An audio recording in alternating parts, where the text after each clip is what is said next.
Wabarakatuh, bagaimana kabarnya hari ini? Semoga dalam keadaan sehat selalu ya. Oke, sebelum belajar, ayo kita niatkan bersama untuk mencari ilmu yang bermanfaat. Dan jangan lupa berdoa ya, agar selalu ada keberkahan dalam kegiatan yang kita laksanakan setiap harinya. Oke, hari ini kita akan belajar tentang teorema sisa. Nah, teorema sisa kalau kalian lihat di modulnya itu kan seperti ini ya. Jika ada fx, jika terdapat polinom. Oh, ini tebal banget ini. Sebentar. Tebal. Oke, kita ambil.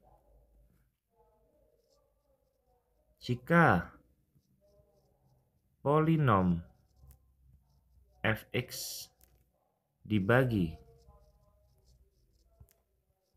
x min k, maka bersisa fk. Atau di sini kita bisa jadikan sisa sama dengan fk, kayak gitu. Oke.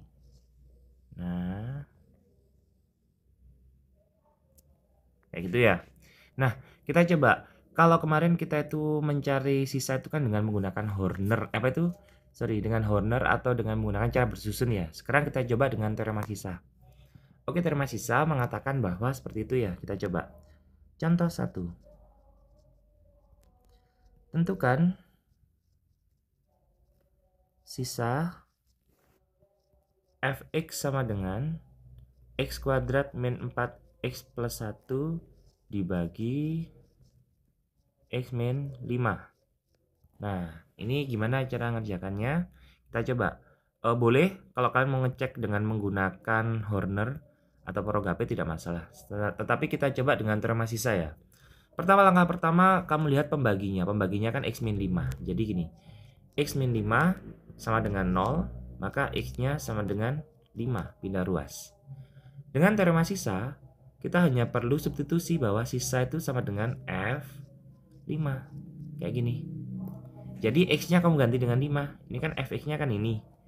X-nya diganti dengan 5. Jadi 5 kuadrat dikurangi 4 dikalikan dengan 5 ditambah 1. Hasilnya adalah 25 kurangi 20 ditambah 1, maka hasilnya 6.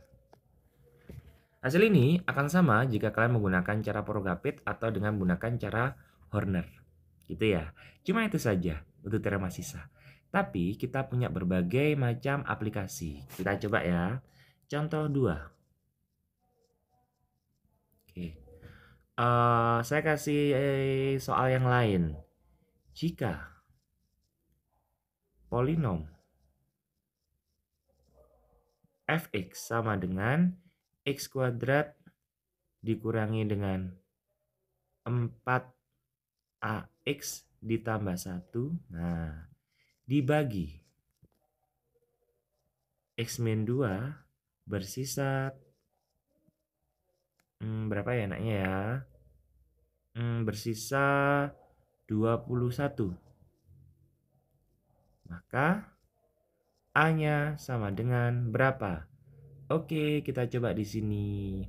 Kita cari X-nya berapa dulu ya.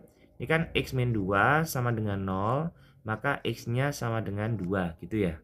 Dengan teorema sisa, kita tahu bahwa S itu sama dengan F, X-nya diganti dengan 2. Jadi, X-nya di sini kita ganti dengan 2. Nah, S-nya berapa sisanya? S-nya kan 21. Masukkan sini. 21 sama dengan F2 yaitu 2 kuadrat dikurangi dengan 4 kalikan A kalikan 2 ditambah dengan 1. Maka kita punya 21 sama dengan 4 dikurangi 4 kalikan A kalikan 2 adalah 8A ditambah dengan 1. Kayak gini ya. Oke, nggak bisa dihapus ya.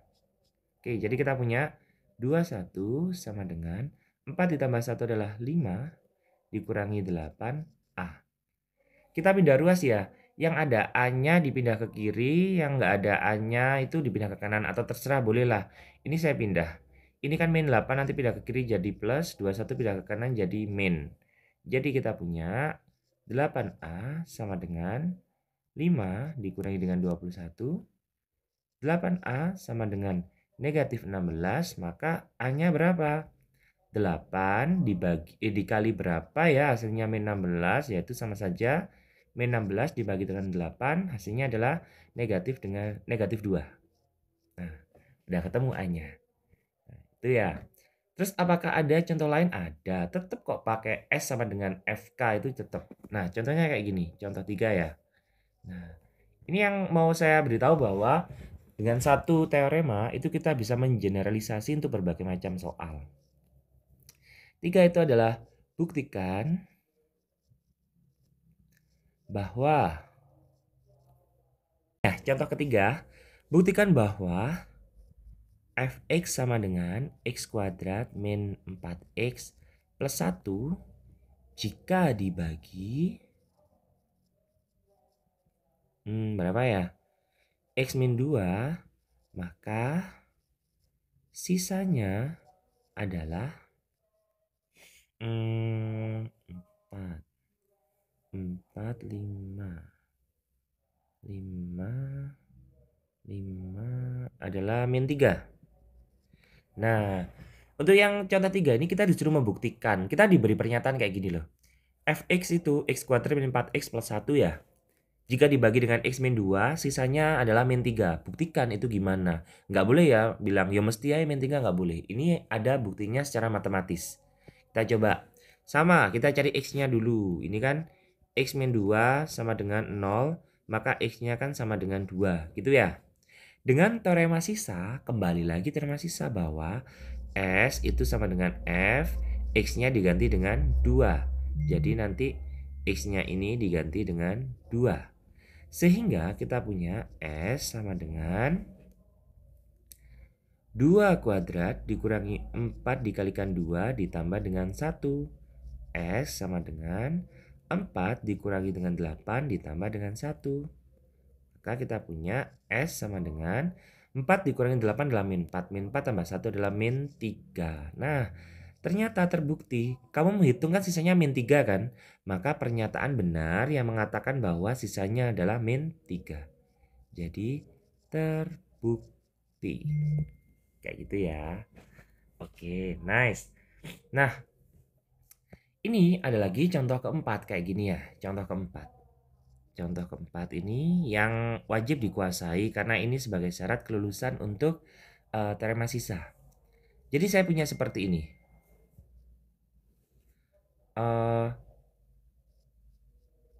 Jika polinom fx dibagi x min 4, maka sisanya adalah 12. Nah, ini yang pertama. Ini masih diketahui loh ya. Terus lagi, jika polinom fx dibagi x plus 3, maka sisa min 2. Nah, baru di sini tentukan sisa fx. Wih, soalnya panjang ya. Tentukan sisa fx ya dibagi x kuadrat min x min 12. Nah, kayak gini ya. Oke, kalau seperti ini kita tetap gunakan teorema sisa kok. Kalau x min 4 maka kan x-nya sama dengan 4 ya. Di sini adalah x-nya sama dengan min 3.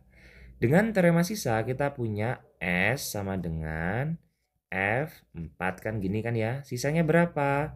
Sisanya adalah 12. Jadi 12 sama dengan F4. Nah, terus selanjutnya di sini S sama dengan F min 3. Sisanya berapa? Ini kan 12. Ini sisanya kan min 2. Jadi min 2 sama dengan F min 3. Ini yang akan kita gunakan nanti. Oke, sekarang kita masuk ke soal ya. Untuk fx dibagi dengan x kuadrat min x plus min 12 itu kalau kalian amati ini kalau difaktorkan kan jadinya adalah x min 4 Ini adalah plus 3 kan, kalau difaktorkan jadi seperti itu. Nah, ini saya kasih trik yang cepat ya, bahwa nanti itu adalah kalau mencari sisa itu ya, fx substitusikan ke ax plus b. Ini sih, selalu seperti ini kok nanti itu. Secara normal sih. Kalau ada kasus khusus ya beda lagi ceritanya. Oke, kita coba. X-nya itu kan tadi 4 ya, X-nya 4. Maka kita punya, untuk X sama dengan 4, maka kita punya F4 sama dengan A dikalikan 4 ditambah dengan B. Jadi X-nya diganti dengan 4. Jadi F4 sama dengan 4A ditambah dengan B. Nah, F4 ini bisa diganti dengan berapa? Lihat, F4 itu bisa diganti dengan 12 di atas ini. Nah, ini kan F4 bisa diganti dengan 12. Jadi 12 sama dengan 4A ditambah dengan B. Oke, next. Setelah X sama dengan 4 pakai berapa ya? Pakai X sama dengan negatif 3. Jadi kita punya F min 3 sama dengan X-nya diganti min 3. A dikalikan dengan min 3 ditambah dengan B. Atau kita punya F min 3 sama dengan min 3A ditambah dengan B. F min 3 berapa? F min 3 ini di atas ini yang saya rotaret ini. F min 3 bisa diganti dengan min 2. Yaitu kita punya min 2 sama dengan min 3A ditambah dengan B. Oke. Kita gabung almost down ini ya. Kita gabung, kita punya 12 sama dengan 4A ditambah dengan B. Yang bawah kita punya min 2 sama dengan min 3A ditambah dengan B. Lakukan eliminasi. Ini materi kelas 8. Kita kurangi untuk menghilangkan B. Kurangi.